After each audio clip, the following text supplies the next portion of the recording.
யாரு இப்போ இங்க 2026 சட்டமன்ற தேர்தலில் களத்துல இருக்கிறாங்களோ அவங்கள மட்டும் தான் எதிர்ப்போம். சும்மா களத்திலே இல்லாதவங்களையும் களத்துக்கும் அவங்களுக்கும் சம்பந்தமே இல்லாதவங்களையும் எதிர்க்கிற ஐடியாலாம் இல்ல பாஸ்.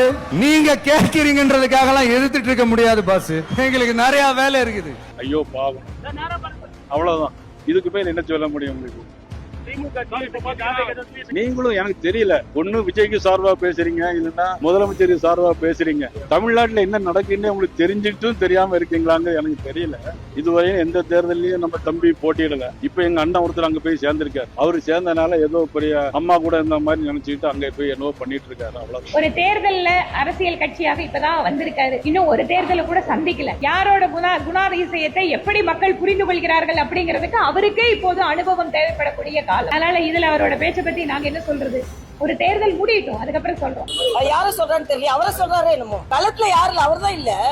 திடீர்னு களத்துக்கு வர்றாரு, திடீர்னு களத்துக்கு வரல. நாங்க எல்லாரும் ஒருவேளை எங்களை சொல்லலைங்க அவரு. ஏன்னா நாங்க இத்தனை கட்சியில இத்தனை மாவட்டங்கள்ல ஆட்சியில இருக்கோம். உலகத்துல உள்ள மக்கள் எல்லாம் பாரத பிரதமர் தான் எங்க பிரதமரா வரணும்னு சொல்லி கொண்டிருக்கிறாங்க. தமிழ்நாட்டுல 18% வாக்குகளை வாங்கி இருக்கிறோம். நாங்க தேர்தலில் நின்று கொண்டு இருக்கிறோம். அப்புறம் களத்துல இல்லாததுன்னு அவர் தான் சொல்றாரோ என்னமோ. என்ன மஞ்சள் நகரம் என்று நான் இதை அதான் சொன்ன, விளையாட்டா சொன்னேன் என்று கண்டுபிடிச்சிட்டாரு.